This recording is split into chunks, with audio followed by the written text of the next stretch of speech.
Perfect.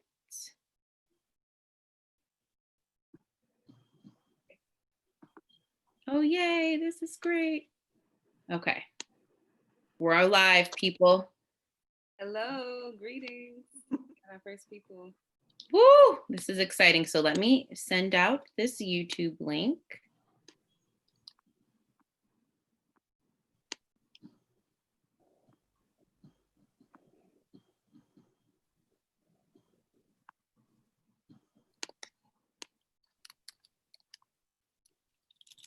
Okay.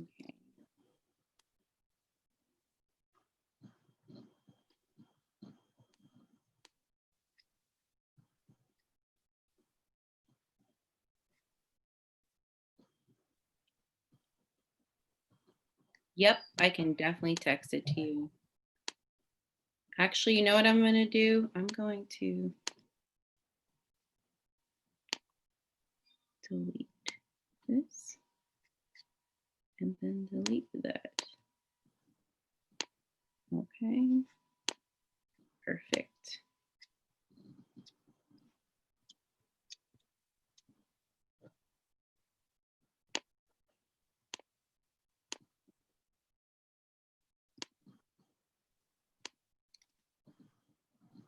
All right, cool. All right, the YouTube live is sent.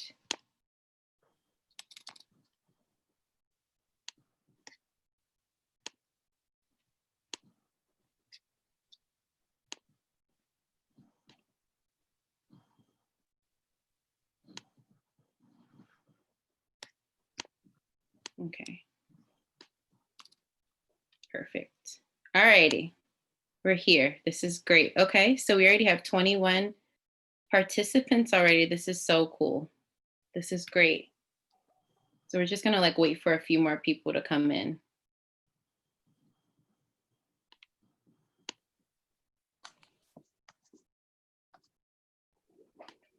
Have y'all been cooking anything good lately? What would you been cooking? Way too much. Banana bread, lasagna, sweet tea. Yes. That sounds so good. I bought all the ingredients for something, but I've yet to cook it. So I want to make red and tomato stew, rice and spinach.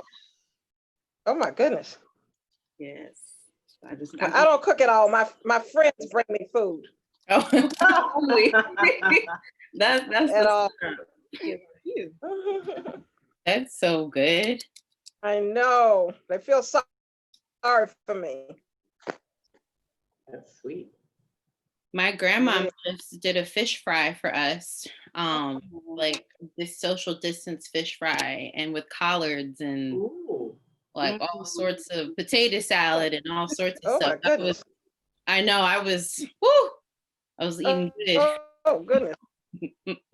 How do you do that social distancing? I mean, it's difficult. I mean, like mask, hugs from a distance, like waving, like, you know, sitting separately. It's been very interesting, but yeah, I haven't seen my family. I don't know. I'm probably the same for y'all from like 5 months, 6 months. So yeah, this is great. Everyone's in here. So perfect. There's 34 people in here. Okay. It's 6 o'clock, right? So I'm going to start recording. This is great. So everyone ready? Yes. Yes. Okay. Yeah. So hi, everyone. I'm Jamie Swift. I am the Executive Director of Black Women Radicals. You've seen enough of my face. Probably know who I am, but I just want to introduce myself again, and I'm super, super excited about this event on the radical Black feminist tradition at HBCUs and our esteemed, pioneering, wonderful, amazing, all the words I can say, our panelists who I admire, no matter how, you know, if there are OGs or there are people who are younger than me, my age, I honor and uplift all of you.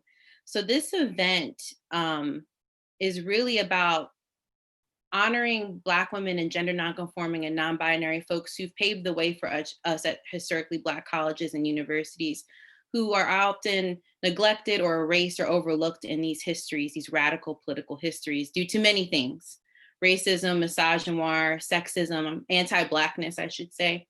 And so, like I said, we're having this exciting conversation with so many different people. So let me introduce, first and foremost, some of our panelists. Particularly, like, we're going to start off first with Dr. Beverly Guy Sheftall, who Trinice called her OG.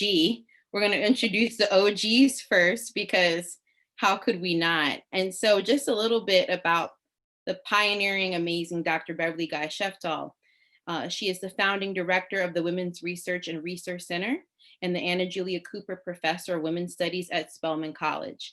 She has published numerous seminal texts, which have been noted as seminal works by other scholars, including Words of Fire, an anthology of African feminist thought, I Am Your Sister, collected and unpublished writings of Audre Lorde, which was co-edited with Rudolph P. Byrd and Dr. Janetta B. Cole, and amongst others. So thank you, Dr. Beverly Guy Sheftall, for being here. I was like so shocked you said yes. I was like, you. I always say yes. Yes, yes. So I'm so happy you said it. And then I want to introduce another OG who I had the honor of speaking to for Black Women Radicals February event, or excuse me, theme for our blog, which was Making Black Queer History at HBCUs. And I call her Miss Shy, Miss Shy Hughes, who's another amazing activist and organizer who's dedicated her life to uplifting LGBTQ justice and rights and other issues. So Shy Hughes was the co-founder of the first openly LGBTQ plus student organization at an HBU, which was at Howard University. She was also co-founder of Sapphire Sapphos, DC's first ongoing political, social, and cultural group for Black lesbians in Washington, DC. Also, Shy was the first African-American deputy director of the Los Angeles LGBT Center. So give it up for Shy Hughes. Thank you. Thank you. Next up, I just want to honor Trinice McNally and just want to say this is a collaboration with the University District of Columbia Center for UCD. I'm sorry, it's CDIMA. What is it? I'm sorry, girl. I always say CDIMA. The Center for Diversity, Inclusion, and Multicultural Affairs. That's it. And please follow UDC CDIMA on Instagram. But Trinice reminds me a lot of Dr. Beverly Guy Sheftall and the work that you do. Just admiring you so much. So Trinice is a Black queer feminist organizer, student affairs professional, educator, and founding director of the University of the District of Columbia's Center for Diversity, Inclusion, and Multicultural Affairs. Ooh, I got it. She is a nationally recognized transformative leader who is committed to the liberation of all Black people. So Trinice, thank you for just being so wonderful and amazing. Thank you, Jamie. Thank you. So next up is Alexis, who I got to meet at Howard, and I was like, she is a power, like, just, you were so powerful. And you're younger than me, and I'm like, how did you get so much power? Where did this come from? And so I'm so grateful to be in communion with you. So Alexis McKinney is a community organizer at Bread for the City, whose work is focused on public housing and housing insecurity in DC. She is a founding member of the DC Mutual Aid Network and core organizer with the East of the River Crew. And I want to also shout out that she was a core organizer within HU Resist and demanding rights and justice for students at Howard University. So I want to honor you, Alexis. Someone was like, HU, yes, okay. Thank you, Jamie. Of course. And last but not least, I want to recognize Crystal Leapart, who did not want to be a part of this event originally. And I was like, okay, girl, get it together. You deserve to be here. I just want to honor you for all the work you do as well. You're such an amazing spirit, and I thank you for being a part. So Crystal Leapart is a champion for intersectional racial justice. She currently serves as the Operations and Policy Associate at the National Organization of Black Elected Legislative Women, or NOBLE Women. NOBLE Women is a national org to increase and promote the presence of Black women in government. So once again, shout out to our amazing panelists. So let's get into it. You said, oh my God, Crystal, it's okay, girl. I got you, right? I had to put you Glad on I the said spot. yes, I will say that. I appreciate you lifting me and encouraging me to participate. So yeah, I'm super excited. Of course, people want to hear what everyone has to say. So first and foremost, I want to ask the first question. Let's get into it. So what led you all to go to a historically Black college university? Was it legacy? Was it wanting to feel involved or a part or find yourself at a HBCU? What was it that led you to go to HBCU? I'll start since I'm the oldest person in the room, I think. I was 15 years old when I graduated from high school in Memphis, Tennessee. And I turned 16 in June, and my mother thought I needed to go to a small HBCU women's college, Spelman, where she thought I would be sheltered. I wanted to go to Howard University, and she said I was too young and inexperienced to be going to DC and to Howard. So she chose Spelman. It is not the place I would have chosen. She said that's where tuition would go. And so that's where I ended up. Wow, thank you for sharing because that. of my mother. That's so funny. My mom said a very similar thing. When I said I wanted to go to Columbia, she said, that's too far from North Carolina. You need to pick somewhere closer. And my mom, she's actually an alumna of North Carolina Central University. And so I had always like been around, been on campus, went on a trip to DC with her when I was in high school. But when it came time to apply for college, I actually was not studying any of these HBCUs.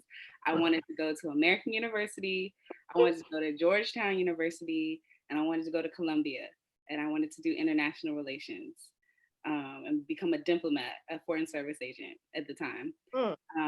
And yeah, so I ended up applying to Howard though, because I still just wanted to be in DC. And Howard ended up giving me a full ride, and the other schools did not. And so my mom was basically like, you're going to Howard. You need this, and they're paying for you. So that is how I ended up at Howard. And I'm not ashamed to say I was transformed as soon as I got on campus, really. And really, I think before getting there, took for granted the importance and the impact that experience would have on me. I did it for community. I wanted to be around more Black folks. I had gone to predominantly white schools growing up in Queens, New York. You know how your family is like, well, go to these schools because you'll get a better education. That's how it was. Unfortunately, all my professors, teachers were white. And when I sat in my first class at Howard and I had a Black instructor, I felt so at home. I felt finally like, wow, really? Someone who looks like me, who's got this knowledge and who's going to share it with me. And it was everything I had hoped it would be in terms of identifying as an African American. I can go next. So again, being from Detroit, Michigan, Black was super normal. I almost didn't really consider the difference between going to an HBCU and a PWI in high school, but my school offered for students to go on an HBCU tour because HBCUs weren't typically close to get to coming from the north. And Howard was our first stop. So I loved Howard. I immediately felt like home, but I was like, this costs too much and I don't have the test scores to get in because the tour was a terrible tour. So then I came back and did a lot of research about the university, and I was involved with organizations like the NAACP and top teams at home. So I was really just excited to attend a school, or at least consider attending a school that so many prominent civil rights leaders went to, not really having an identity around feminism at all, just like kind of having a Black first mentality. So I was like, oh, I'm going there. But again, like Alexis, the campus just really transformed me from someone that was interested in service and interested in civic engagement, but really also diving deep into misogyny and misogynoir and all these other things. So it was a great experience. I tell folks all the time, it was easily the best decision I've ever made in my short life. And I advocate and critic power at the same time, and just interested to hear more from throughout the day about how we can help our HBCUs become more of a beacon for Black feminist and Black radical feminist studies. For me, I was a marching band head in high school. I'm a musician, play E-flat clarinet, B-flat clarinet, and a little bit of saxophone. So for me, it was about where is the best Black band, right? And where is the best Black band? That is where I'm going. I got accepted into 8 schools, but around that time is the time I learned that I was undocumented as a Black migrant. So my family didn't have a huge legacy in the US. I'm a grandchild of the Windrush generation. So my family migrated to the US in the early 90s, like most Black migrants from the Caribbean and Africa did. So I was like one of that first generations here in my family to like go to a Black institution.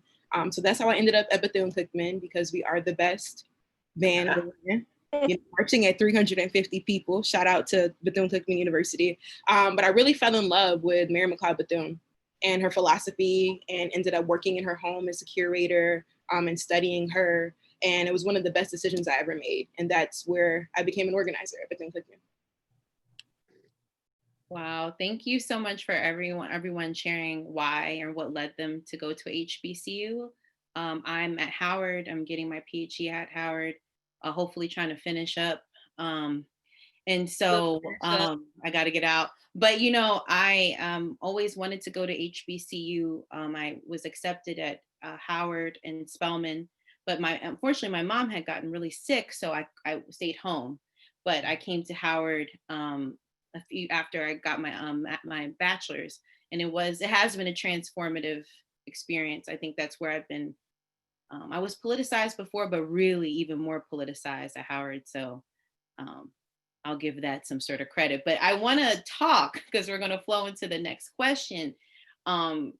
While we were all led at HBCUs, we've also experienced, I would say, some erasure when it comes to radical Black feminist, political, intellectual, and cultural productions, right? I would like to talk about that because, as Crystal was saying, many people see HBCUs like Denise as a site of Black liberation spaces, liberatory spaces, right? And a lot of times, due to, like I said, many things, misogynoir, sexism, homophobia, transphobia, queerphobia, and the belief in the white and Black male, cis heteronormative, charismatic leadership, our voices have been sidelined a lot. And so I was wondering, my next question is, how have Black women and gender nonconforming folks transformed HBCUs? How has their activism shaped HBCUs? And also, too, when did you notice that there was oversight and neglect of Black women and gender nonconforming and non-binary folks, activism and leadership being erased constantly, or if you ever noticed that at all?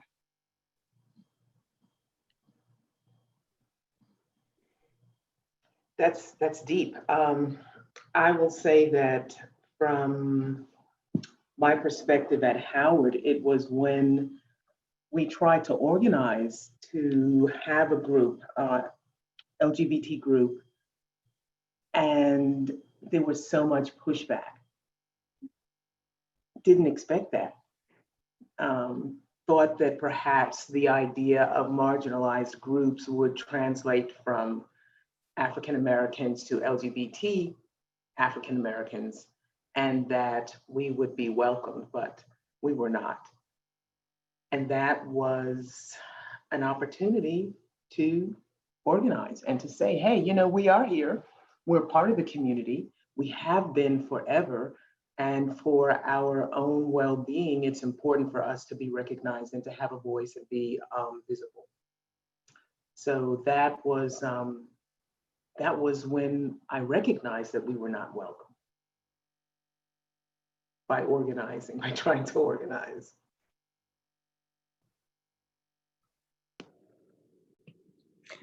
So let me say something about Spelman's history, which not a lot of people necessarily know. We were founded by 2 New England white missionary women. in 1881. And of course, what we did not know, and most people still do not know, is that those two New England white missionary women were what we would now call in a Boston marriage. They were committed lifelong partners. That was, of course, totally erased from the history, and is still erased from the history, and is still not in the narrative. So we had white women college presidents up until the 50s, and then we had two African-American male presidents up until 1976. So the first thing to say, which is amazing, is that it took 100 years for Spelman College to have an African-American woman president, which was Janetta Cole. So that's the first thing that we need to say, that Spelman was led by white women, two of whom have a very interesting history, but that's not there. Two African-American men, and then finally Janetta Cole, who was a committed radical feminist. So I want to just start by saying that before we even get to the other, that it took 100 years almost.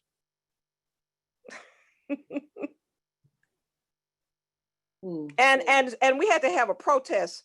Students and faculty engaged in a protest in 1976 when they chose another African-American male president, and Janetta came 10 years later in 1987. And if I recall, wasn't it Rockefeller's wife who was really an advocate for Spelman? I think her maiden name was Spelman or something like that, and the school was actually named after her. Well, it was actually it was actually the male Rockefellers, but they named Spelman after the after a woman, but it was really the Rockefeller men that the founders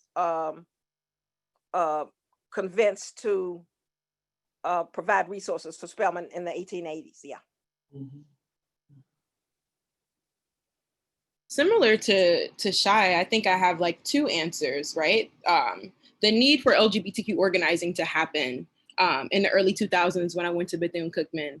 It's a private institution, Methodist affiliated, and a lot of my peers were reporting high rates of suicide ideation. And there was absolutely no LGBTQ group on campus. We had all minister counselors. The first conversation I had with the therapist on campus, he pulled out some olive oil on me and told me that I needed to pray. And that was like maybe my second year of college. And it's a really old history, and for some folks a myth, that Mary McLeod Bethune, right, was actually queer, right? Like there's a lot of evidence, right? And there's been a lot of pushback from the family as well. But the mere need that in 2011, I had to start the first LGBTQ group in the state of Florida at an HBCU was wild to me, right? Because that work had been happening for about 30 to 40 years. And because the institution was so private and religious and conservative, frankly, and anti-Black, to be honest, that work had to be started based on like folks' death, folks' depression, and suicide ideation. But to go even farther, when we talk about the contributions of Black women, non-binary, trans folks, I mean, we can look at Lucille Diggs Slowe, right? The first woman becoming a dean at any higher ed institution, and the ways that she was attacked by Mordecai Johnson being the first Black president at Howard University. Pauli Murray, right? Non-binary person who was the first person to sit on the bus 20 years prior to the civil rights movement, right? Like we've always been leading, whether it was in organizing or academic directly spaces. So I think it's important to highlight the historical context from like late 1800s, like up into 2011.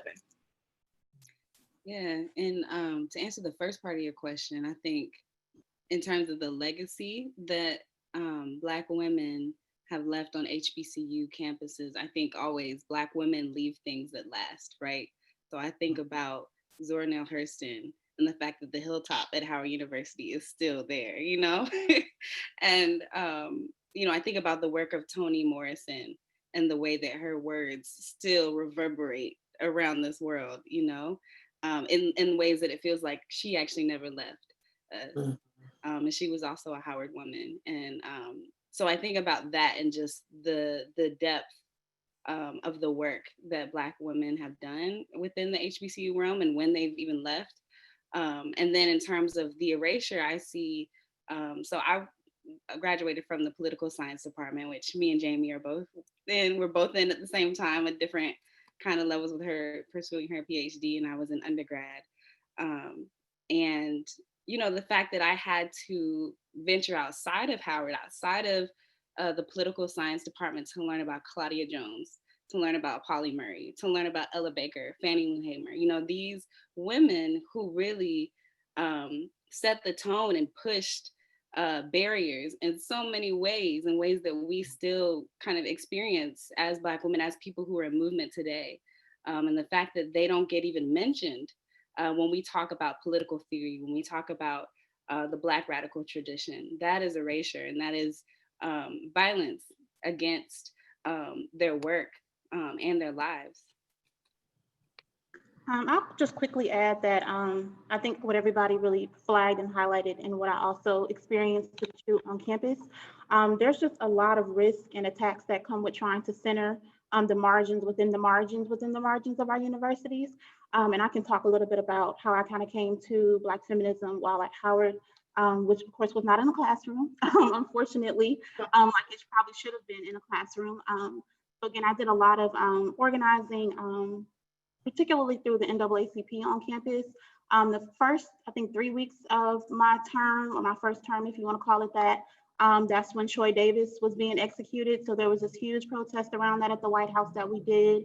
And then I think between that and Trayvon Martin, which is the next thing, it was a very busy couple of years, kind of like how we're having now. But the election, for the second election for President Obama, was in between that. And with all these things that were consistently going on, there were also Black women and girls that were also being killed around the same times, and people just weren't highlighting those things. And a friend of mine actually asked the question. It was a simple tweet, and I was like, well, damn, like, why am I not pushing for the women the same way that I'm pushing for the men, or just even, again, margins with the margins? So I kind of like did that self-education on my own about 7 years ago. But again, that was not highly encouraged on campus. If you're talking about sexual assault and violence on campus, it's looking like you're attacking the Black men that attend there. Alexis, I'm sure you know that. One thing that, and I don't mean to, you know, you can tell your own story, but I just think towards the end of my tenure, that was when like Take Back the Night happened. And that's when I first met Alexis. So there was just a lot of like build up and lineage leading to like talking about sexual assault and violence at HBCUs at that kind of level. I hadn't seen that or heard of that, you know, in my time at Howard. So it was really exciting to see. But again, it's very risky. And it was very dangerous really for a lot of folks. While the work is appreciated, I just think it shows whether it's not having a lot of women's studies majors or minors, not having faculty and staff that want to come and stay and teach those kinds of things at our HBCUs. When I was doing some research about this event, there are so many people that I hold near and dear, and hardly any of them attended an HBCU. So it's like, well, what would it look like for those people at the time, whether or not they had a, you know, developed politics around feminism, but just even if they had an inkling of something that they wanted to study, being able to go to an HBCU and doing those things. So it's very interesting. Again, I think we still deal with the pushback of some of those things. I'm literally in therapy trying to work some of my stuff out from when I was on campus, because this is very complicated. You love your school and you don't want to talk, you know, bad about your school, but at the same time, you want your school to love you as well. You want the faculty to support you. You want the staff to support you, your fellow students and classmates. And yeah, I think it's really nice, I think, for me to see how people are sticking to it still, though, are still pushing back, are especially using social media. But again, even with that, there's just so many risks involved. So I mostly think of the trauma sometimes that's involved with this kind of work, but also the hopefulness at times that's involved too. So that's my snippet, if you will. Thank you for sharing that. And it reminds me of when I was at Howard, we're talking about the late 70s, early 80s. There was a shift. When I got there, it was a lot more political. There was a lot more activism. And almost within the time that I was there, I saw the shift. Freshman year, Angela Davis was one of the speakers, and she was my idol. And just, I know, right? Mm-hmm. And so to have her speak, and for Howard to invite her, have her speak, was really, I think, a testament to their willingness at that time to go out on a limb and have somebody as controversial as she was then come speak. But I also remember an event, I think probably in the late 70s where, the woman who did the ball theory and, I forgot her name right now. This is what happens when you become an OG. But she was not able to get tenure at Howard. Oh, her name will come to me. Her sister was Dr. June Dobbs Butts. But she was unable to get tenure at Howard because of her radical thinking around feminism and even Blackness, interestingly enough. But as we venture further in, her name will come to me and I'll be able to share that. But then I noticed there was a shift with the Nixon administration. Howard became a lot more conservative, and it kind of shut down on a lot of the activism. And we did demonstrate in front of the A building saying, hey, look, we came here, many of us came here wanting to be a part of that activism. That's what attracted us. And now you're shifting so that you can get funds, and kind of shutting us down and shutting down that activism and taking away that voice. So I do remember that. Thank you, Crystal, for alluding to that. No, thank you. It's the same under Trump. Yeah, definitely. And thank you so much for everyone sharing that. One of the reasons why Black Women Radicals was started was because I study Black politics. And if people don't know, Howard University, the Department of Political Science, has the only Black politics major where you can major and minor in a graduate program. It's the first and the only anywhere in the world where you can major and minor in Black politics in a graduate program. And we were named after in honor of Ralph Bunche, who was also a professor in the Department of Political Science. And so most people talk about, he was the first African-American to receive a PhD in political science, but they don't talk about Jewel Lamar Preston. She was the first African-American woman to receive a PhD in political science. And so I think I grew frustrated having, yes, we can talk about El Hajj Malik al-Shabazz, Malcolm X, and we can talk about Dr. Martin Luther King Jr., and we can talk about, I respect what they did in their leadership, but Ella Baker was there, Fannie Lou Hamer was there. Even when we look to the diaspora, Claudia Jones, the women, Stella Dotsie and Olive Morris. I mean, we can go to Jamaica, Nanny of the Maroons, if we want to go way back. Marielle Franco. I mean, who are these Black women and gender non-conforming and non-binary people who've been here and who always have been, like you said, Ms. Shai. We've been here, we've always have been. Let's not try to erase who we are. And I think it's important to reconceptualize what a leader is, right? And the heteronormativity and the patriarchal and sexist understandings of what politicized resistance is and also what political leadership is. And I think you all are testaments to that transformation of an ungendering and I guess gendering leadership, understandings of leadership. And so you talked about risk, Crystal, and I want to go. I don't want to get into too much of the traumatic part because I think people don't. It's hard to separate it, right? Because everyone can speak to that. I know I've experienced some certain things on campus. I've experienced how my darker skin colleagues who are women have been treated in comparison to me because I'm a light-skinned Black woman, and there's colorism rampant on all campuses, but let's talk about it at HBCUs, right? I've seen homophobia, queerphobia, transphobia, all sorts of things. So first of all, why do you think these barriers exist? We know why, but I would like for you to speak on it. And also these risks. Can you all discuss some of these risks that you all experience in terms of organizing, if you feel comfortable doing that? Can I just say Frances Welsing is her name? Okay.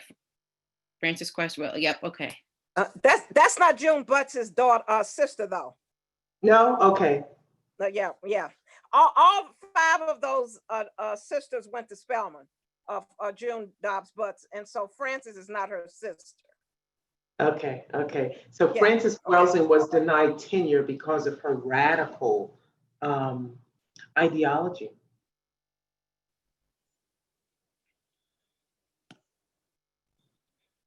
I have to say this. Frances is an interesting figure, radical around race and terribly homophobic and anti-feminist around gender and sexuality.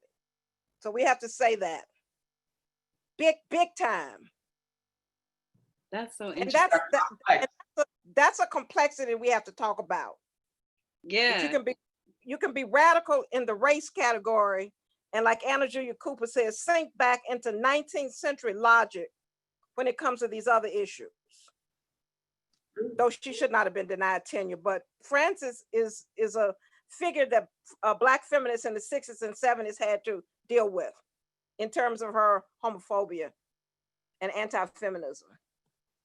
And I think to what you just said, Bev, makes me think of like the first highlight for me, which is like our inability to critique patriarchy within Black spaces, right? And I think that is where we have to start. Like sometimes we often want to start with racism or anti-Blackness and white supremacy, but at the base of all of those systems, right, is patriarchy.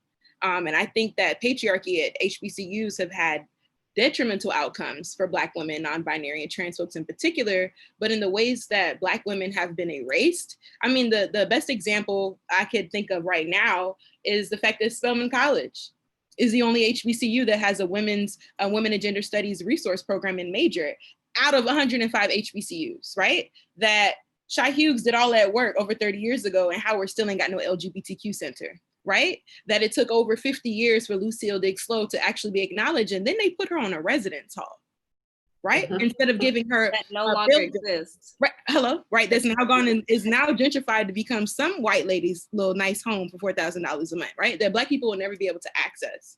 So I think at the base is like our inability, like as I don't want to say as Black folks, and I don't want people to think when I say inability, I mean, I'm talking about our desire.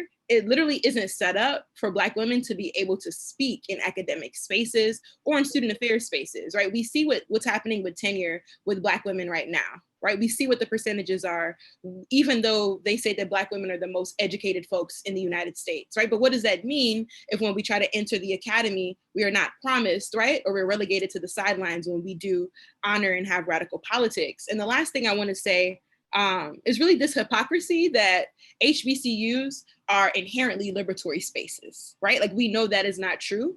And we know that we actually have to do the work to ensure that that happens. And I largely want to offer a critique to Black cis men in leadership at HBCUs, because they often are the ones who stand in the way of Black women, gender nonconforming folks, and non-binary folks. And I know that because of the power struggle and like we all need money and we need jobs, we're never going to have the curriculums that we need.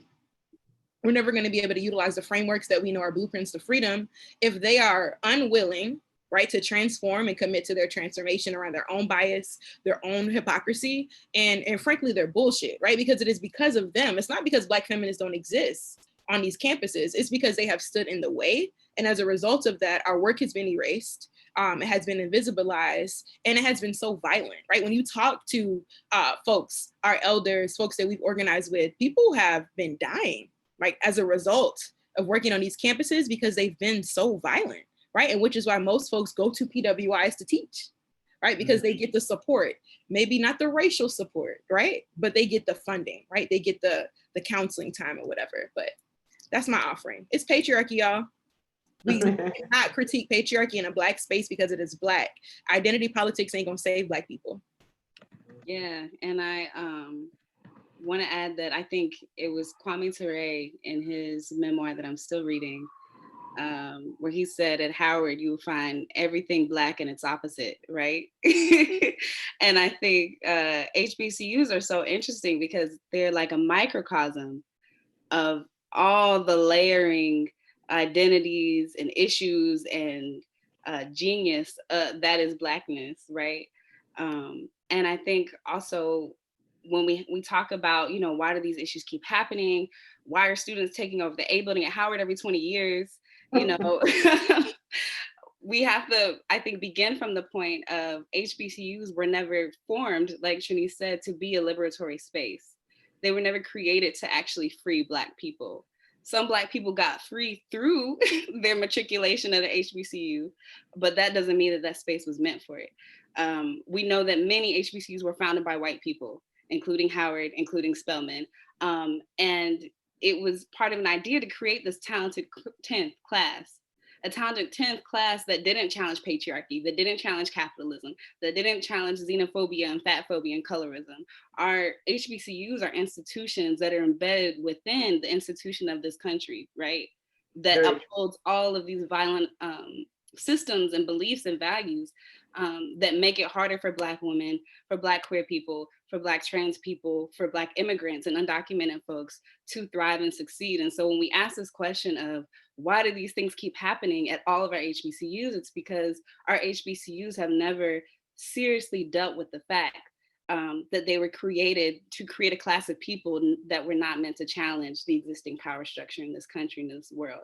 And until we really address those things, these things are going to continue to keep happening, right? Amen. Ditto.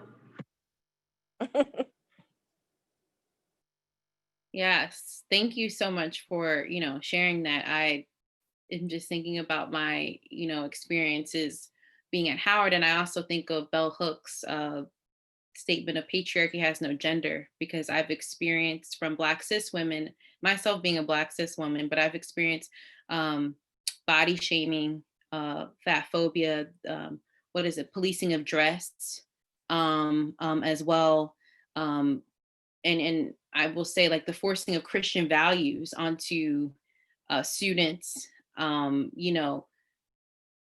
just seen so many things. So I'll say Howard last year, because of Cascade, which Cascade exists because of Shy Hughes, Miss Shy Hughes. I wanna point that out. So in 1979, Shy Hughes co-founded the first and original iteration of Cascade, which was then named the Lambda Student Alliance. So if there was no Miss Shy Hughes, like I call you, there would be no Lambda Student Alliance. And so it was just, I think last year, maybe the year before, that Cascade had to fight to get queer studies courses on campus at Howard. And it took petitioning, tabling. And I will say what was sad was that the first course went to white women teaching the course on queer studies. And, and apparently there was misgendering constantly in the class, right? And so, what does it mean to be in this space and to coming to a space and trying to find yourself and trying to find some sort of community and family? And then the people that look like you are resistant against you because you are not cis, or you don't conform to the gender binary, or you're not upper middle class, you're not involved with the links, or like, you know what I mean? Or, this stuff I didn't even know about. What's the link? What are the links? You know what I mean? So I really want to talk about that, because another thing we don't really talk about is class at HBCUs either. Me not understanding that there was like, I'm not upper class Blacks. That's fine. But wealthy Black people, like, I never would even think about it. I can't even afford to go to the Howard Ball. That's how poor I am. You know what I mean? Like, I'm at home minding my business. So I think these are all elements that come into play. So I thank you so much, all of you, for saying that. And is there anything else anyone wants to add before, we move on to the next question? Just really quickly, I think that you were talking about risk and what's involved, and I think you just described everything perfectly. I think at the end of the day, what mostly upsets me is when you're trying to do great work in improving our communities, to make sure that our communities are communities for everybody in the community, if that makes sense. You're putting yourself in a lot of harm's way in most of the time. And unfortunately, not so much now, because I think so many of the things that we can call radical and consider radical, which of course is getting to the root like we should do, a lot of those things just were not welcomed all the time. And now that they're somewhat not as nowhere near mainstream as they need to be, but just things that we're considering just because where we are in just time. A lot of the people that have been doing this work for a really long time just have not had a consistent support system to help, whether again it's mental health, physical health, just getting resources on campuses and things like that. And I think it also just has to do with the way that we talk about privilege and oppression in general. Like there were just so many opportunities on a campus like Howard to really dive deep into what all those things mean and how they all play out. I, for one, really struggled with understanding a lot of things that I was privileged with because I had so many things that were oppressive, if you will. And through dialogue and through conversation and wanting to do better, I was able to figure out some things and show up in a different way now than I did 10 years ago. But that's just not encouraged in a lot of our campuses. And I think people just bring it down to simple opinions. And there's just not really facilitated spaces to talk about the systems and how they're working and reiterating themselves as we just matriculate the whole time in these universities. But then you can leave and literally be the same person as you came, or you can leave and be even worse sometimes, depending on what your major is. Because again, shout out to School of B. I appreciate y'all. Y'all had the little suits on and things, but a lot of the things in School of B did not really encourage like entrepreneurship or like all these other outside of the box things. It was kind of more a corporate angle, and there's conversations about that too, right? Because I know most of us have a different relationship to survival, and a lot of us go to school because we are our family's life insurance plan, right? Like we are what they're banking on to be able to survive later. So there are a lot of like layers in there, and a lot of things that we just don't flush out well enough to really understand all of the things that we need to be working on as a community, but especially within our institutions. Yeah, go ahead, Denise, go ahead. All right, the only thing, I really appreciate you saying that, and I really appreciate Jamie offering the necessity for a class analysis, because what I see happening at HBCUs is them spewing this myth about the middle class and how the middle class is going to create some type of access for Black people, which we know isn't true. And I think it's also important for us to acknowledge the relationship between the Black church and Black institutions is the oldest standing institutions that US-born Black people have, right? And how those institutions are inherently steeped in respectability and elitism. And that is how like we produce these ideas with the Thurgood Marshall College Fund and the galas and the sororities and the fraternities, if I'm going to be really honest. And like this culture that when I graduate from an HBCU, I'm going to access the middle class and then I will be able to access a certain, like, right? We know it's not true, right? Most of my comrades are over $50,000 to $70,000 in debt from institutions that are HBCUs, because most of us are private or don't have the funding we need to even exist, like to be institutions, right, as they stand. So I'm really excited that you offer the class analysis, because the risk is out of the 106 schools, it's like 5 of us doing this work that have centers, right? Bev being the oldest person that like, thank God we can call her, right? And get advice and get like, and get guidance on how to navigate our institutions. The harm and the impact is, we get a whole bunch of Black folks who graduate from Black institutions who don't walk away with an analysis, me included. I didn't become a Black feminist at Bethune-Cookman. And I'm always honest about that because I should have. Mary McLeod Bethune is our founder, the only Black woman to found an HBCU. Why was there not a race, gender, and class analysis that I walked away with, right? Why was that not clear in my curriculum? So I think that we have to move away from like making things acceptable because they are Black. Just because you are Black is an identity. It does not mean that you hold Black queer feminist politic, right? That's going to get Black people free. And I think that we need to call more HBCUs out, but the risk is we don't have jobs, right? That is the risk. And it's violent retaliation. Mm-hmm. I think what I would respond by saying one of the saving graces for the time that I was at Howard was Washington, D.C. in and of itself was going through a renaissance of a sort, if you will. Sweet Honey in the Rock, June Jordan, so Audre Lorde, everybody came through there offering insight, perspective, ideology, community. That's where I got a lot of what I needed outside of the campus, because DC in and of itself provided so much. So I guess my advice would be when those opportunities present themselves, whether it's at UDC or, in the community itself. I know there's a question later on, what are some of the things that we can do? I believe we need to have an archive for Black radical women or radical women of color or whatever, so that we don't lose, we're not silenced, we're not erased, if you will. But education goes beyond the campus.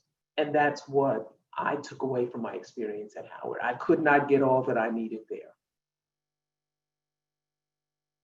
Yes, I'm so glad you said that, because Alexis mentioned Sankofa, and that's where my refuge has been. Like, I would teach class and be like, I'm out, I gotta go to Sankofa, I gotta leave, I'm tired of these people.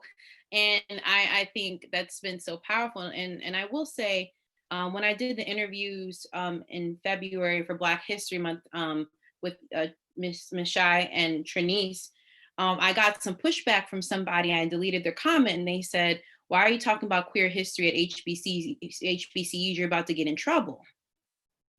And there's this notion, and it was a Black cis man, but there's this notion that, we have to keep like the sanctity of the HBCU and the sanctity of the HBCUs to keep it very heteronormative, keep it very cis, keep it very pristine and cute. At one point, Hampton was like, you can't have locks. You can't dress a certain way. I remember one day I was like cackling with my friends in high school, and I really wanted to go to Spelman. And I said my mom had gotten really sick, and I was laughing with my friends in the hallway of my high school, and one of the Black women librarians was like, that's not how a Spelman woman acts. And I'm like, so how does a Spelman woman act? I can't, cackle with my friends. I can't make bust jokes with my friends. So it's very like the respectability aspect, Denise, you said, and the classism, and what does it mean to uphold these certain values, and what happens when you can't, or when you don't want to do it anymore, you break free. There's there's repercussions if you don't fall in line. And unfortunately, many of us, and we can list so many, Nikki Giovanni, Denise Oliver-Velez, Ericka Huggins, Cheryl Clarke. I mean, there's so many names of people, Black women who went to Howard, who resisted these notions of what it meant to be a respectable HBCU woman person.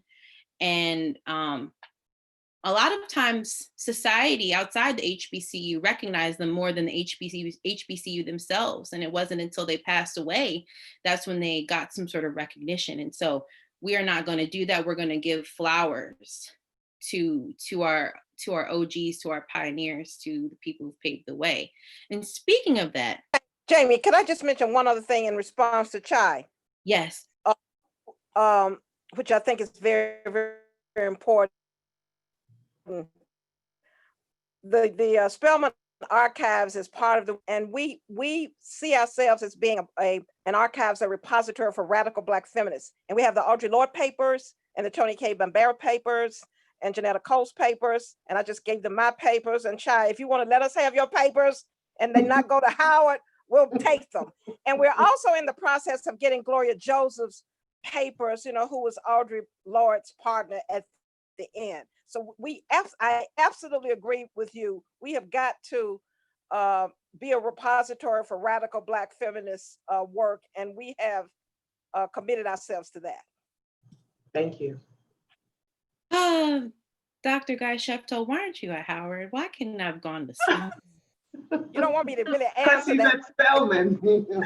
So can I just say something real quick about that? I just tweeted that I was like, you know what, if I had a Black feminist identity in high school, I might have took a second look at Spelman. I may have, just because of the Women's Center, the classes, and I almost didn't want to say it out loud because y'all know how y'all could be sometimes with the top 3 HBCU thing. I said, I'm gonna live in my truth, okay? And I love Howard, don't get me wrong, I appreciated it, but I just would have, I think, thrived in such a very specific way had I had that identity and community. And I love Spelman when I went on the tour, but I was coming from Detroit and I wanted to be closer to home just in case I needed to go home or something like that. But I adored it. I had a really good time. Atlanta, it was Black too. So yeah, I wish that we could have all had that kind of, exposure. Crystal, can you go to Spelman now? I thought about it. I was like, I'm gonna spend some, that's, Jamie, no, I was like, I want to see how this center works, because we need to figure out how to take that everywhere and get some flowers and things. Let me find out. We can start a group chat. It's whatever. Okay, now I'm done. Now I'm gonna let you do your thing, Jamie. No, I agree. I mean, listen, if I like, but you know what's good? And I'll say this, we may not have had it, and like Miss Shy was, I'm sorry, I'll call you Shy. It's hard for me. I feel like I'm gonna get hit. Shy said that you found community and communion outside the HBC or outside the institution. And I think I'm thankful that we come into this political consciousness, recognizing that there are people left behind, like Denise, I think you said some people leave without being transformed, right? And I think we are the ones to go back and go and honor the term Sankofa. It's not go back and get, you know what I mean? It's not too risky to fetch what is at risk of being lost. And so, I mean, I think that's so important, because we're the ones that are going to pick up the mantle and pass it on to somebody else and be that filler where we didn't have it. Be that person to encourage other people to be and live in their full truths and themselves and their radicalized resistance, instead of pushing them to the side or saying that you're going to mess up our image or whatnot. No, we are the image. Like, I mean, if it wasn't for us, y'all wouldn't exist. So let's not pretend like we don't run stuff. No, I'm kidding. Okay, let me move on. Can I say something about the respectability? Mm-hmm. Yeah, I just I think it's important, and I don't think we get deep enough with the cost of the expectations of quote unquote Black excellence at HBCUs, and the impacts that they have on students' mental health, on physical health, and that's something that doesn't get talked about a lot. And I think that is something that is really harming HBCU students on all levels. And on the other side of that, having organized at Howard as an undergraduate, and being a part of HU Resist, we faced so much respectability politics. Any kind of action we did was putting a bad thing on Howard. And I think those respectability politics, they hold us back from being able to access what is actually happening. What is the root of the issues that are occurring at our HBCU, because we're so worried about how this looks, and are we performing in the right ways, and are we showing ourselves to the rest of this white capitalist world in the way that we want to be perceived, as opposed to really making sure that our people are good, because our people are not good at HBCUs. Even now as we talk, how students are being expected to come back to HBCUs during a pandemic. My sister goes to Xavier University. She is on campus right now. Wow. And that is to save face in a lot of ways. And that, and I know a lot of it is about finances, and our universities struggle that way as well. But I think there's a level of vulnerability that our universities have not been able to access. And that is a detriment to the students, the staff, and the faculty. Well, let's face it, our universities are just a composite of who we are as a people in general. When I came out to my mother, and I was at Howard, and it was during the summer, and I was going back, and she said, okay, just don't flaunt it. And I was like, okay, I'm gonna start an organization, that was her advice for me to be safe. She was okay with me being a lesbian, but she didn't want any harm to come to me because of that. And I think that was the advice: don't flaunt it, be who you are. But they had also given me all these other messages about the importance of speaking up when you see an injustice. And so don't flaunt it. What does that mean? Don't kiss my lover on campus, but I can start an organization. Okay. So our universities, our HBCUs only reflect the greater community in many ways. Definitely, I agree. Well, I'm excited for this next question, because it's about Sankofa. It is not taboo to fetch what is at risk of being lost. So in the spirit of Sankofa, what are some organizing tools that we can use from historical and current Black feminist activists at HBCUs so we can continue to uncover and preserve our rich histories for the future generations? And how can we ensure this information is accessible? That's another, issue. How is this accessible to not just, folks in the academy, but folks in our community as well? Because Howard's been critiqued for having like its back face to its back to the community in many, many ways. So how do we make these strategies and histories accessible as well?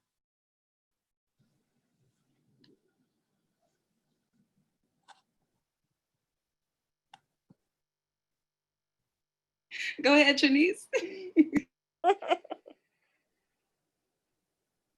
I mean, I think Bev kicked us off with, running all the archives that Spelman has, right? I think archiving is so important.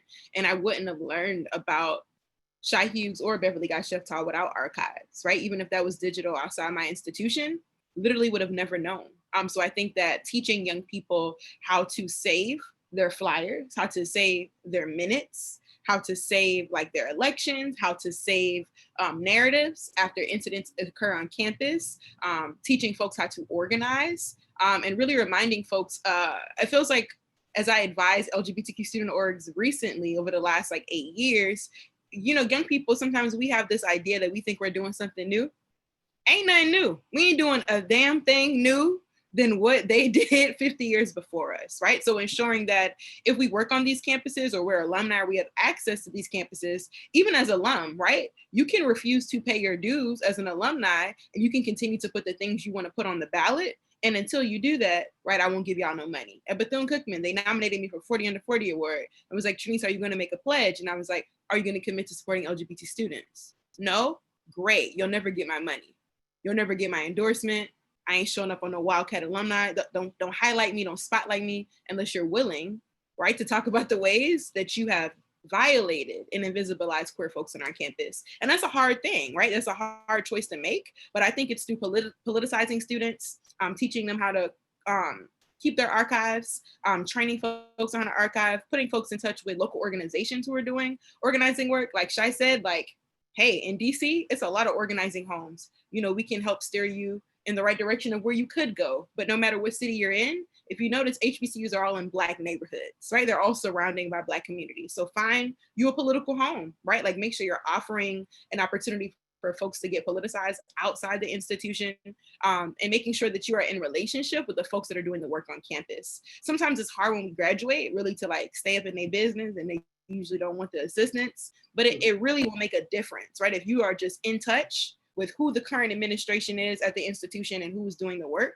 because then you can help students organize and do the work on campus. As an administrator or a professor, there's a lot that I can't do front facing, but if I make it accessible and bring all my students into BRP 100, they learn how to organize, right? Mm-hmm. And then, right, in return, they can lead campaigns on campus that can then revolutionize the campus, but in return, the community.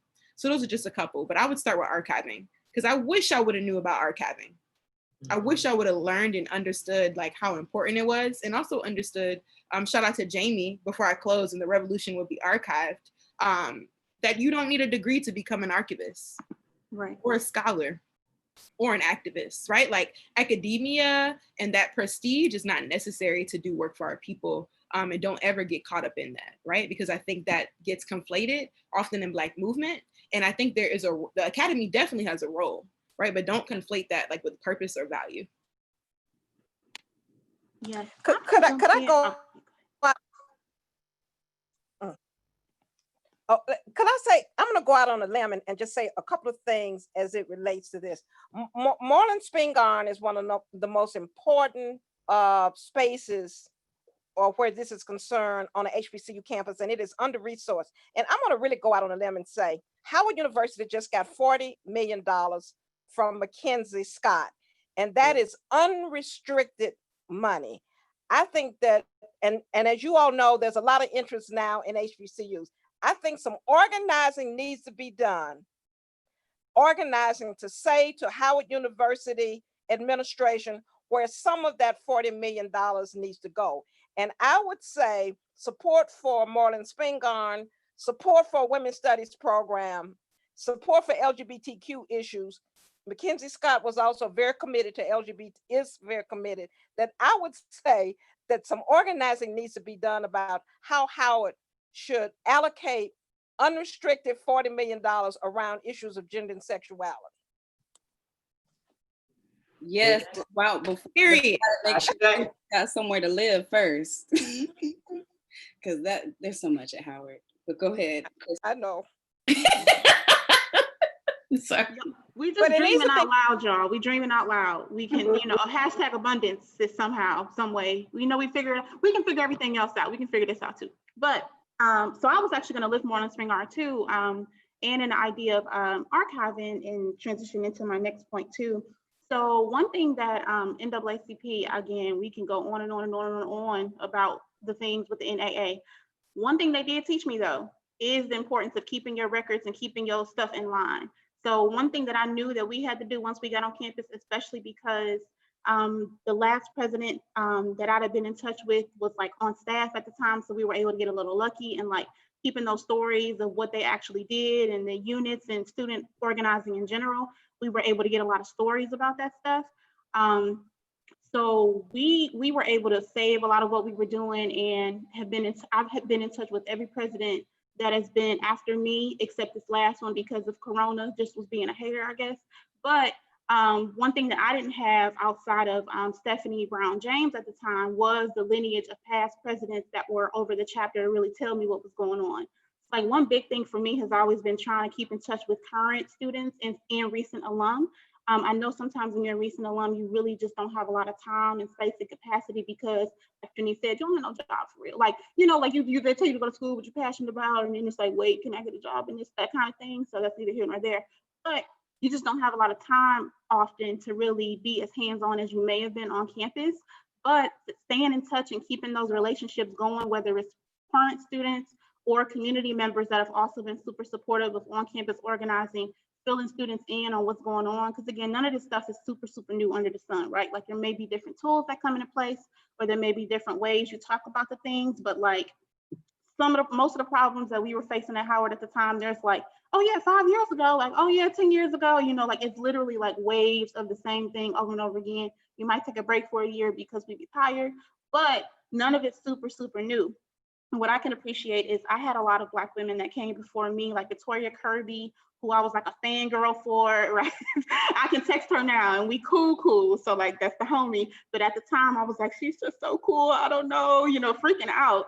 And then even Black women before her, like all these like connections we were able to make with like current and like very young alum, and then them connecting to alum that's a little bit older, then a little bit older, and really filling us in on best practice and how to deal with administration and where to find the resources for students that may be homeless on campus or don't have anywhere to go when the break comes because their families kick them out. Like there's just so much information in people, and I think sometimes we don't really take as much advantage of that as we should at our schools, because that literally will save you so much time, give you a support system. They've hopefully healed in a lot of the things they have to deal with on campus and can help you in your healing and how you go about doing things. And I think between the archiving, between really knowing where resources are on campus, like Morning Spring are, because that is, if I'm not mistaken, one of the largest repositories of African-American history in the world, which is, I like to say that's why I went to Howard, but that wasn't why. But now that I know that, I put that in there. If there's so much within people and within networks and within talking to each other. And then the last thing I'll say is, in addition to talking to alum in your own school, talking to other alum across the country and the world as well. Again, like none of this stuff is super, super new under the sun. And what I love, I think, hearing the most about is how people organize in the South. Because even though DC has its very, Howard has its own pretentious moments, but like there's a whole different beast in some of these Southern schools, and just how they've been able to connect with the community and connect with organizations and find money to figure things out. It's like amazing.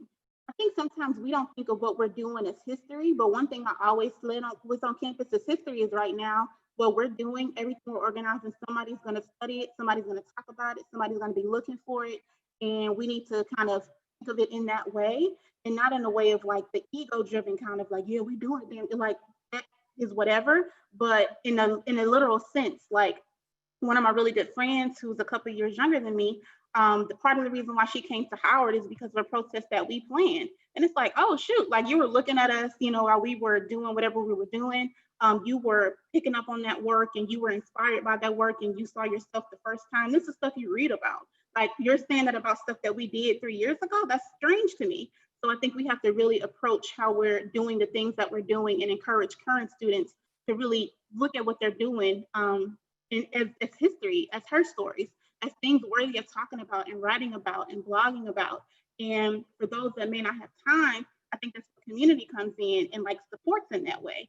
And maybe it's a journalist or somebody who's a journalism major that can do the writing for you, that can do the interviews, because Alexa's busy doing stuff. Like she's trying not to get her degree in, you know, in trouble and things like that. She's trying to graduate. Or maybe that's where your niece hop in and be like, okay, I know such and such that can bring some water. I'm gonna cash out Debbie because I can't make it. But like, there's just so much support in kind of what we've always been able to do. And since I think we'll be doing that work for ourselves. Because we do it for Black men and boys. Hard pause. We do it for Black men and boys. When they don't come to any of the things for us, if we're going to be quite honest, then maybe one or two. But, and shout out to my brother because he supports me, I guess. But like, we do that stuff all the time. We do it within our families. We do it for friends. We do it for our employers that pay us 70% of whatever other dollar or even less than that sometimes. We have to look inward and do it for ourselves and each other too, because it's not going to get done if we do it. But when has that ever been a problem for Black women, femmes, and girls? So, and I'd like to say something about since you touched on the Southern colleges, I think a Black woman radical who went to a HBCU and returned back to her HBCU to do some of the most radical work of her time was Ella Baker, who went to Shaw University and actually hosted the conference that led to the creation of SNCC at Shaw University. And so I think that's a wonderful example. And her main point, her praxis was relationship and organization. And so I think the only reason I'm still here today and on this panel is because of the relationships. My relationship with Jamie, you know, who I met when we were organizing at HU Resist, and, you know, everyone on campus still thought we were crazy, you know, young radicals who painted on the sidewalk. And so relationship is what allowed for us to stay in the A building for 9 days straight with the support of the local BLM chapter and BYPDC chapter and the community, who, you know, just had made sure that we were good, right? And it was our relationships that allowed with each other that allowed for us to sustain struggle for almost 2 years against a university that was committed to us being destroyed. You know, and even some of our comrades didn't make it through the university. Some of them did not graduate because of their involvement in HU Resist. And so I think relationship and building those deep relationships that will allow us to sustain ourselves as Black women, as Black queer folks within these oppressive, you know, these oppressive environments that also have things for us. You know, Howard had things for me, Howard changed my life. And yet it was, you know, a traumatic experience at times. And I think Ella Baker also understood how to leverage her position. So she worked with the LCSC, with Martin Luther King Jr. She wasn't necessarily on the same wave as him, but she used that money to get student organizers in the same room together and create SNCC, right? And so that's a huge lesson that I'm taking from her as well.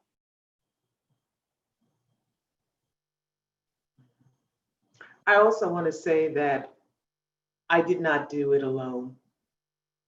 Landis Student Alliance leadership was a co-chairship, and we had said that it was going to be a male and a female all the time to share the role of leadership. When we formed the organization, we had, as you would say, maybe maintenance engineers who would open rooms for us because they didn't acknowledge us as a group, and so we couldn't get keys to meet in different rooms. And I mean, so when we made ourselves known, we found that there was support that came in so many areas and places that we did not anticipate. So I guess my point is that we have to be visible. It's a collaborative effort. You cannot do it alone. You should not do it alone. It's detrimental to your well-being to do it alone. And you know, I can say this now because I'm 60 plus, but I never thought about my activism affecting my financial well-being. I mean, you know, and I think that's part of my belief system that my needs will be met because I'm fighting the good fight. And I don't know how to convey that in today's terms, because I hear you all saying the risk that you take in coming out or in fighting or in having a voice that's loud and in the space means that you may sacrifice financial security or something like that in the long run. And I hear that, I understand that. There's something greater, however, and that's where you keep your eye on the prize. Yes, yes. Thank you for saying that. And I know I just spoke, but I just wanted to yes to that, because I think what is invisibilized a lot is the sacrifices that student organizers make. You know, especially my comrades, like I was able to graduate and made it through, but my comrades who were also queer Black folks, non-binary folks, poor folks, had their scholarships taken away, right? Had their rooms raided and kicked off campus, you know? And that has affected them and impacted them financially, you know, socially since when that happened, which was, I think, you know, around 2016, 2017. It's 2020 now. Folks still don't have their transcripts from Howard, right? And so that's part of the reason of like not doing it alone as well, is so when the establishment, when the institution, when the university, when your job comes for you, you need people to help hold you as well. Yeah, true.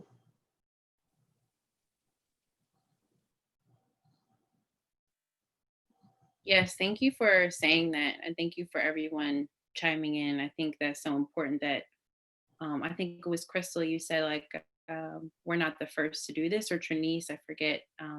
We're definitely not the first to do this, and we won't be the last, but I hope it stops somewhere, right? I hope that through the action, like we are thankful for the activism and leadership of Shai Hughes and Dr. Beverly Guy Sheftall for leading the way. And I hope that we can take what they learned and apply it and build on it, and like other people can build on it as well, because we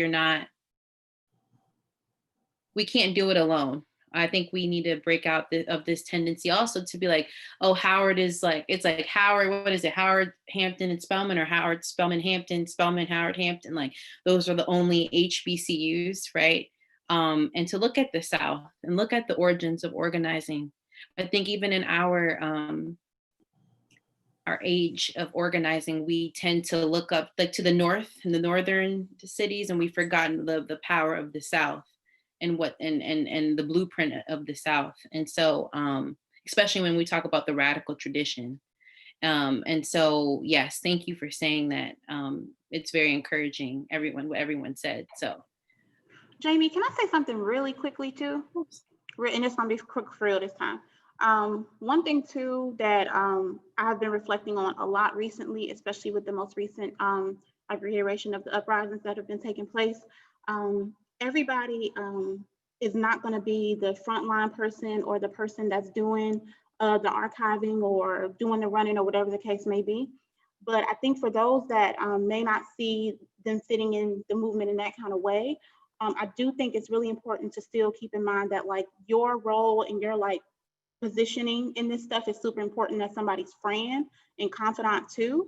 Like one thing that I've been really tripping about this lately, but just how so many of my friends may not have saw themselves as going to the protest or making the signs or doing all those things, but how a simple check-in could have been enough, or like a simple time to take time basically to conversate and hear what's going on and just bounce ideas. And even if they didn't have anything to contribute, just having somebody that I knew would be there in addition to the movement people that are there is super important. And it's like really the only reason why I've been able to sustain myself in doing the little bit of stuff that I'm doing now, just because I've been like burned out for a while. But the importance of community that's not just in a movement kind of way has been super important. And I do want to lift that too, that you still have a role even if you don't want to do this kind of hands-on thing too. Definitely. I mean, look at the relationship between Trinice and Dr. Beverly Guy Sheftel. I mean, like, when you told me that Dr. Guy Sheftel was your OG, like your mentor, I was like, oh my gosh, like, you know, even talking to Shy, hearing everything that you were, I think it was one of my students, Michael Franklin, who was like, you need to talk to Shy Hughes. And I'm like, okay, I'm like looking up and I'm like, how did I not know that you're it? I mean, how did I not know that? I mean, I just, even connecting with Trinice and Alexis and Crystal, it was through connections and it was through people like recommending and I think we should take those chances to not only build political alliances or solidarities, but also friendships too, and mentorships and learning from one another. Because I'm not trying to know everything and I don't want to know everything, and we physically can't. I think that's very arrogant to say that we want to be a leader of this and that. It's about community. And so through the ups and downs of everything, and I think people are like, oh, what's going on at Howard? What's going on at these HBCUs? We're just being honest. We're talking about our experiences so that we can transform and not just reform. And so this is what community building looks like. It's not pretty. It's not linear. It's not, oh, we're like, you know, skipping and through the roses. It's messy.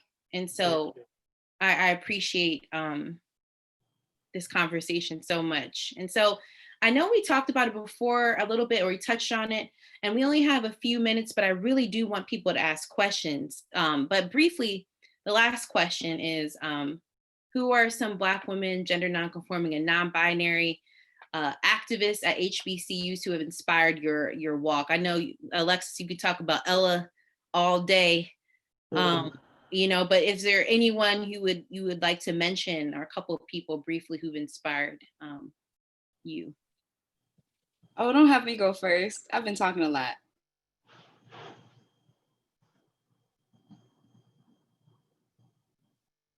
I don't want to put anyone on the spot, but Dr. Guy Sheftel, would you like to say anything? Well, you know, I'll just mention that Alice Walker and I were at Spelman together until she left because she wasn't able to stay at Spelman and went to Sarah Lawrence. And so Alice Walker has had, we would have had no way of knowing when we were undergraduates at Spelman that Alice would end up being one of the most important Black women writers of the 20th century, and that she would coin this term called womanism. And so Alice, I would say, of the ones that I think about at HBCUs, even though she only could stay for 2 years, is a person that always comes to mind. And I just got through writing a piece. So I've known her since 1963. And Salamisha Tillett is doing a book on the color purple. And she asked me to write something. And I decided that I would write a letter to Alice in memory of the color purple. And I talked about my 40+ year friendship with Alice. So she's the one that I think about.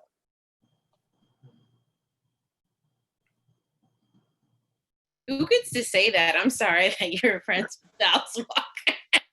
I just was waiting for somebody to say, I'm just gonna say, who says this? Or like, oh, you know, I'm best friends with Dr. Janetta B. Cole, you know, like or whatever. I mean, this is so, I was like, Alice Walker, let me not choke over here. I'm kidding.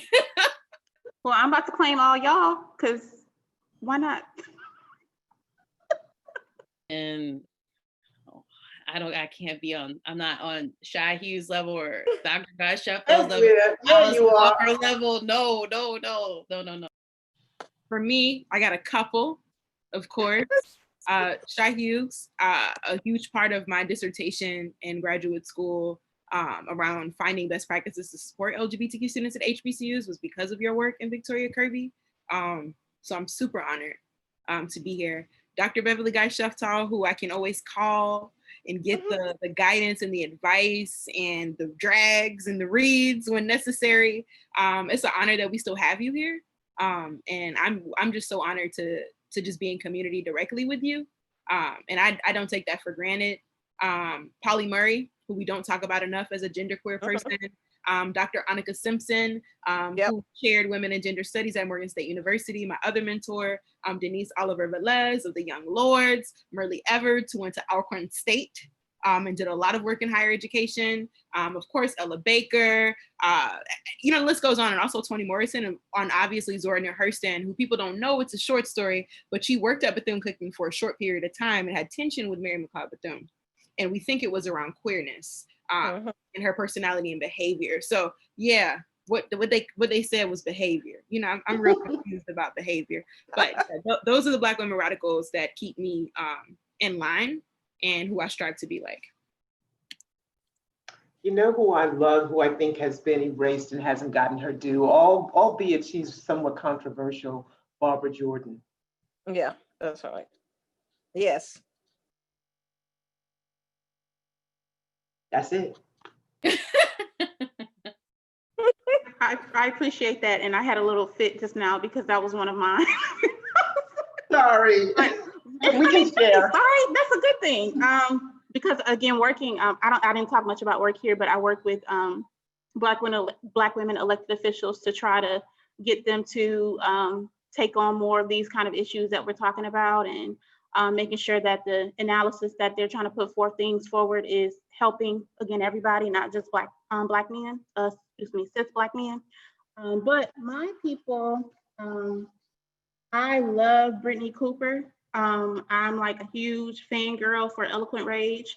And I suggest it every time for folks that may want to understand like Black feminism at a one-on-one that's still, accessible to people, but just I think gives us more questions than what it answers sometimes. So I would say her because she also went to Howard. But I also appreciate so many of the people that I met in DC that went to HBCUs.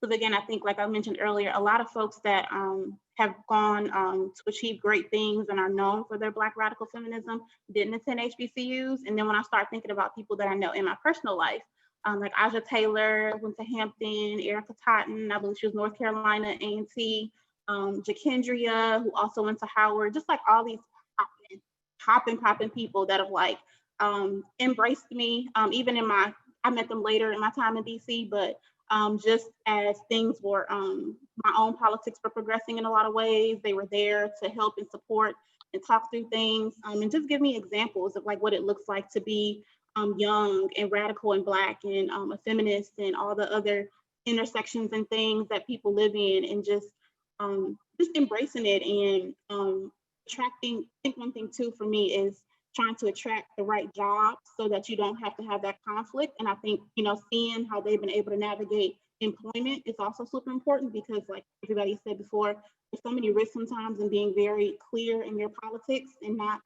wavering on them. So knowing that people can still have a job and still support people like children and things like that, it's helpful for someone like me that did go to school to help family. So yeah, I think I have the giants, of course, like everybody else, but I also have just people all around me that have, again, embraced me, supported me, inspired me.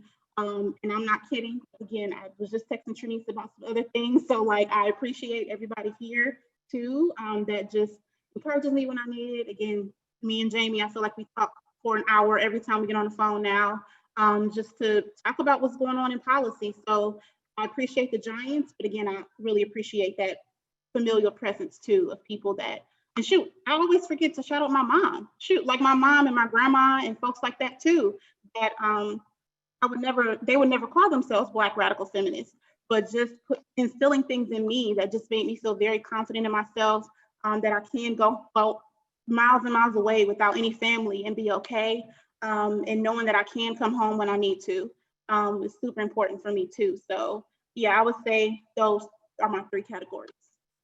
I got two more. So one, I want to say one of my comrades actually from HU Resist, Yvonne Hamill, who I really wanted to be here today. She was my number one challenger when we were organizing. We would always disagree on, tactic, on whatever, but we were committed to still working together through that disagreement and even dislike at times. And all my comrades at HU Resist really pushed me into a lot of the radical politics that I hold today.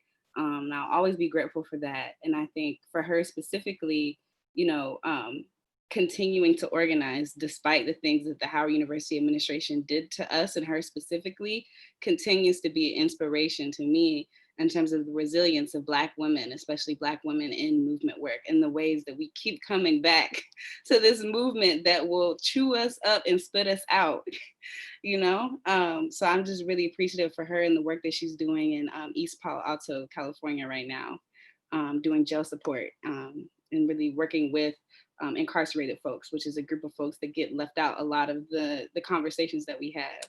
And then lastly, Dory Ladner, definitely. Who we don't talk about a lot of the women who are involved in SNCC and the Freedom Rides. And so the women who put their bodies and their lives on the line to be a part of a movement that they wouldn't even be recognized for in the years to come. So definitely respect to her and the other women who led that fight on Howard's campus and in the South too, specifically. Can I very quickly call out, we've been saying Miso Genoir. Can I call a quarterback and who also co-led the campaign against Nelly and his horrendous tip drill video. So I want to say my former student, Moya Bailey, who's amazing. Wow, I did not know that was Moya Bailey. Yeah, that's her. She coined that term. Oh my, well, misogynoir, I knew that. I didn't know that Moya led yeah, the Nelly. There were two. Yes, that's Moya. Wow, yep.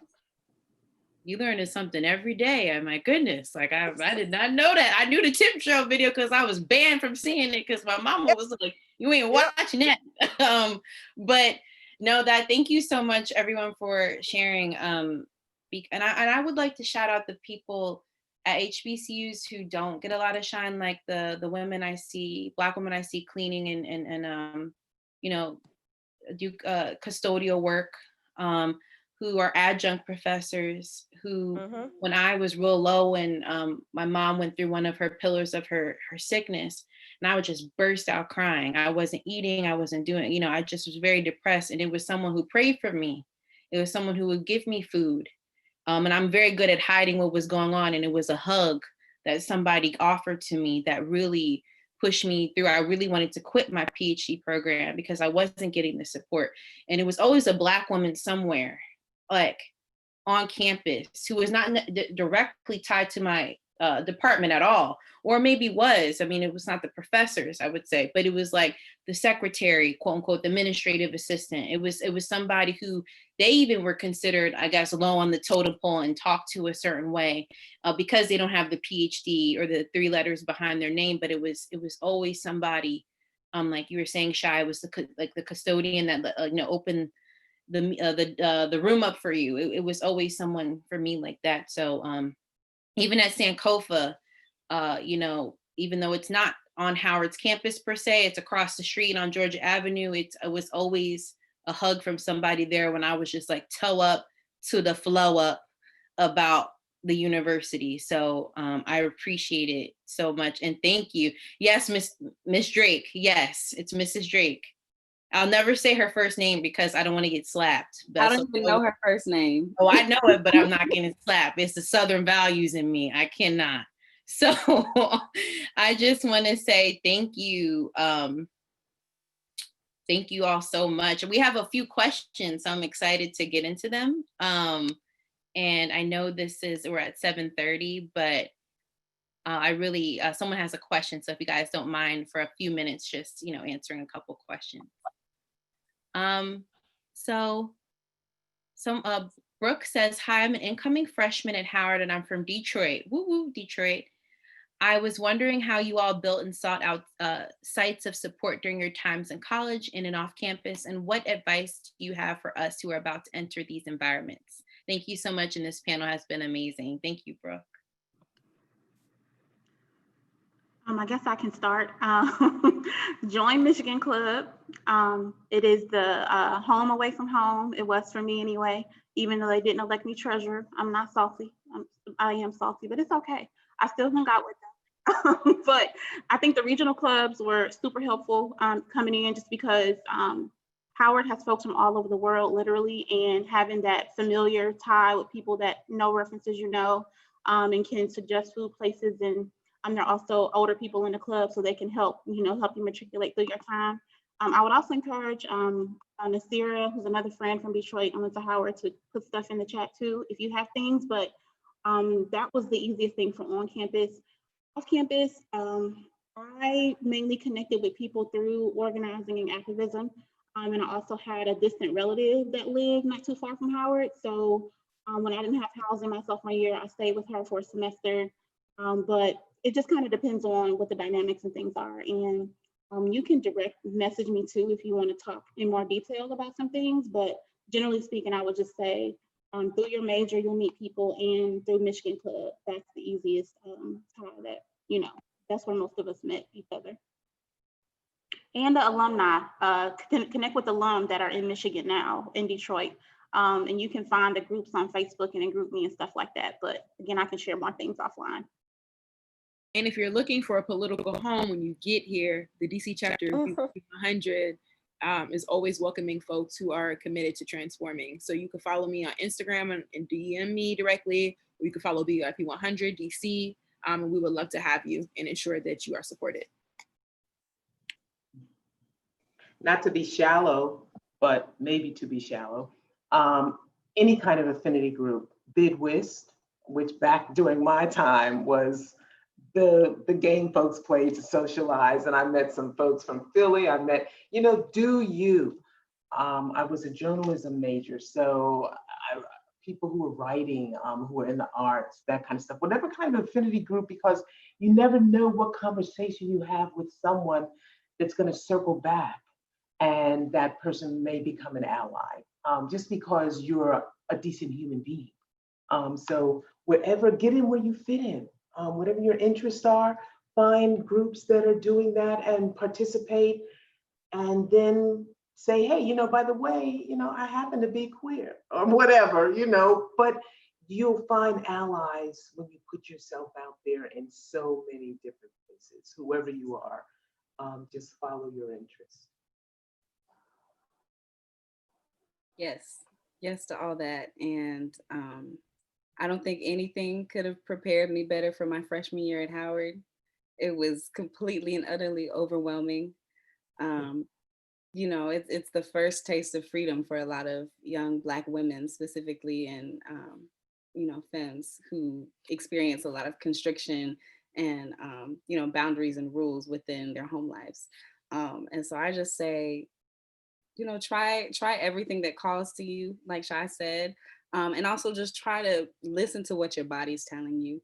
I think it took me, and it's still taking me, a long time to really appreciate the amount of wisdom and knowledge that exists within my body. And so just learn to just listen to your inner voice and follow that. And hopefully that will guide you to the right people, to the right spaces, to the right organizations. And if it doesn't, it's okay to say no. I know lots of wonderful, ambitious, bright, talented people go to HBCUs and want to dive right in and join all the clubs and run for the positions and pledge for this and do that. And it gets to a point where you realize that you can't. And I got to that point. I think a lot of us do. And so learning the power of a no, and learning the power of listening to your body and what it's telling you within your relationships, within your situationships, your entanglements, your organizations, all of that. Yeah, that's something that I definitely wish I would have paid more attention to in my undergrad years. Yeah, there's some great advice.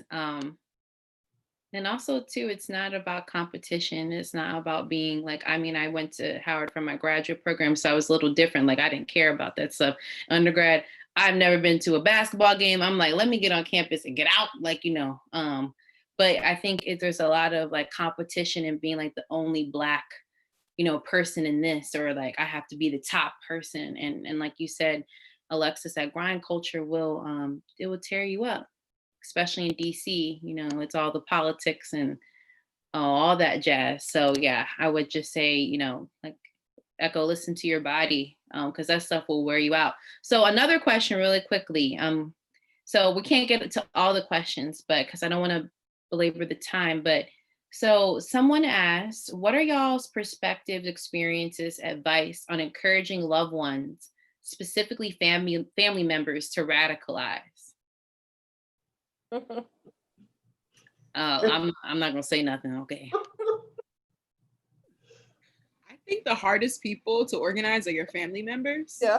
And I think it puts a real test to your organizing skills, right? Like, how can I be in conversation with my 86-year-old granddad from Jamaica about me being in love with a trans person? He don't get it, right? Or so I think, right? And I think the first step is being willing to be in conversation, right? To really like tear down the jargon. They don't care about all that. They don't care about that, right? Like, how are you in conversation with someone that you love about something that matters to them?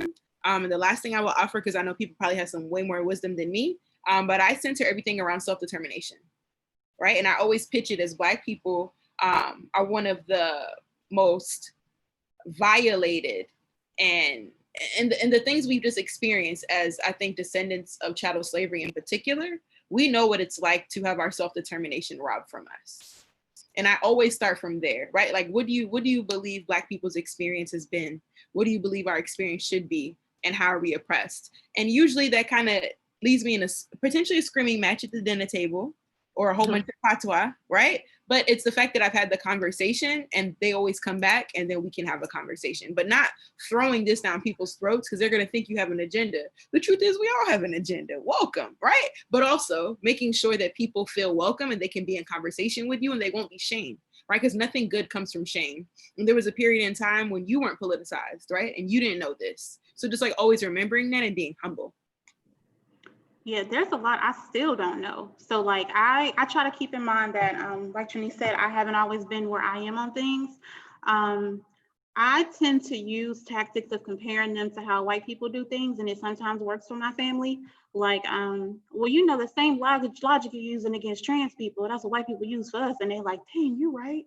But if I think it's important to leave those conversations not feeling absolutely drained, because like it's like talking to a wall sometimes, and I try to be careful of like doing just enough to where I know that I did what I'm supposed to do as far as engagement goes, but I still don't want to be super depleted laying on the floor after talking to you about something that you don't know anything about, because sometimes people just don't want to change and don't want to engage, and I have to be clear about that.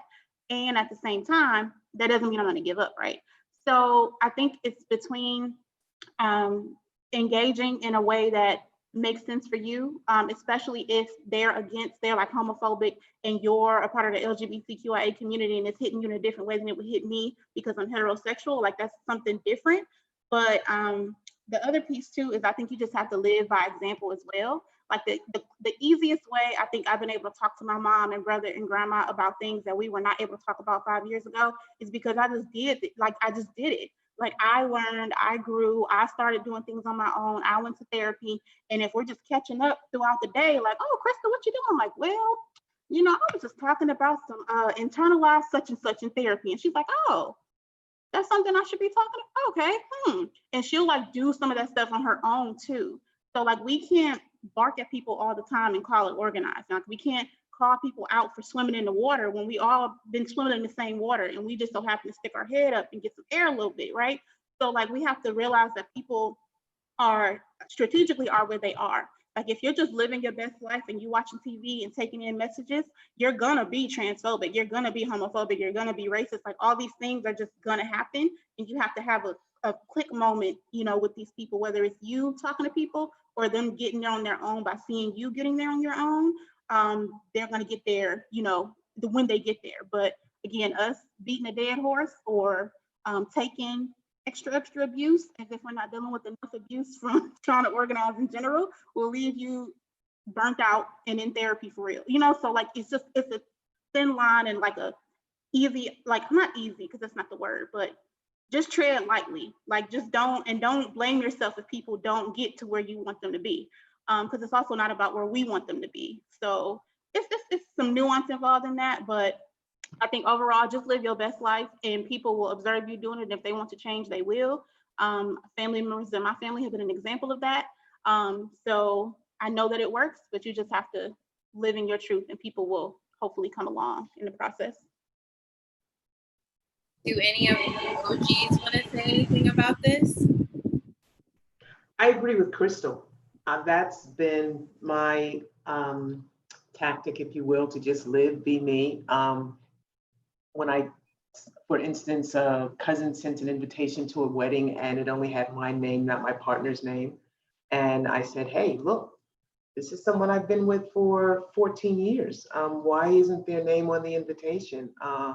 And they thought about it and they're like, yeah, you're right. So, just being me, living, like you say, live your best life, do you. When people want to have a conversation about it, be open to it. I try not to proselytize because I don't like that. But if you want to have a conversation about the community or about how I learned from HIV, what to expect from COVID, whatever, those conversations I'm more than happy to have. But at the end of the day, I'm going to live my life.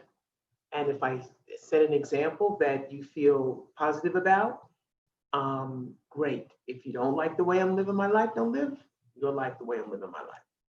Live it your way, but I don't feel I need to hit anybody over the head. Consciousness is something that people grow into. I can't make people conscious. I can just share what I know.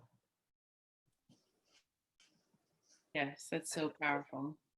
Yes. Dr. Guy Sheftel, any advice? This may sound really weird, but sometimes we can just say we're going to have movie night and we're going to look at Audre Lorde's A Litany for Survival or the documentary on Lorraine Hansberry. Sometimes visual documentary stuff gets through more than talk. So that's one little strategy that might be useful. We're gonna look at a documentary together and we're gonna have popcorn and we're gonna be at the movies. And you can do that on Netflix and that's kind of fun. Mm-hmm. Because it doesn't feel like preaching to them. It feels like fun. And then afterwards you can have some really, really great conversation. Yes, I love that. Definitely. Alexis, did you want to say anything before we close out too? Because we have all these other questions, but I'm sorry, we can't get to all of them. I don't want to take up people's time, Like Alexis, who would like to say anything? Yeah, I definitely agree and have witnessed the effectiveness of just living your values and the like knowledge and wisdom that can come through for other people from that. And it's really interesting being like a young person who's, has radical politics and is an organizer, a young Black queer person from the South, right? And like my whole family's from North Carolina and South Carolina. And so no one else in my family identifies as a radical feminist or, no one is outwardly queer in my family. And so that has been an interesting, just kind of leading the way with a lot of those conversations. And I think being consistent in my work has allowed for my family members to really start to take more seriously the things that I'm talking about around capitalism, around prison abolition, right? Around queerness. And so now I'm able to have conversations with my mom, like Crystal said, that I never would have had when I was, an organizer in HE Resist. And I think a lot of that stems also from me coming to it from a place of more humility and respecting the things that she has gone through as a Black woman and the steps that she's paved for me, even if we don't have the same politics, and the ways that we can have those conversations from different perspectives, but with the level of respect for each other and the work that we both do. I really just love what you said about that, because we have to learn from one another, and that's including especially the Black women and gender non-conforming and non-binary folks in our families as well, right? They've paved the way for us to be here as well too. So I just want to say, yeah, go ahead. Remembered, and it felt really important to share. And I hadn't shared it since my mom said to me, I think when we had a conversation, and she's worked in like local level politics and some like national lobbying efforts. And she worked in North Carolina with the, when they were, what's the word? When women can't have a baby, when a person can't have a baby anymore, it's forced sterilizations in North Carolina with women prisoners. And she said, a lot of young people who are doing this work now and are really radical, it seems like you're completely discarding the work of my generation and your grandmother's generation because we don't agree. And so I think there is a hurt, an intergenerational hurt happening within, young radicals who are ready to go, ready for abolition now, ready for, all the systems to fall. And then we have this generation of elders who worked really hard to survive within those systems and build places for us that we no longer want. And so it's also, how do we have those conversations about radicalization within that dynamic of our elders worked really hard to build up something that no longer serves us. Well, I think that goes on too, like they built something and we have to take those pieces, because someone else is going to say that what we build it no longer serves them as well, but it doesn't take away from that lineage, because what was considered radical to our elders may be different for us, but if it wasn't for their radicalism, we wouldn't be here. And so I think that we always have to have that in mind, that we're not better or we're not ahead of the game. It's like, if it wasn't for the Combahee River Collective, I mean, if it wasn't for Nanny of the Maroons, if it wasn't for Nahanda Sharwe, we would not be here.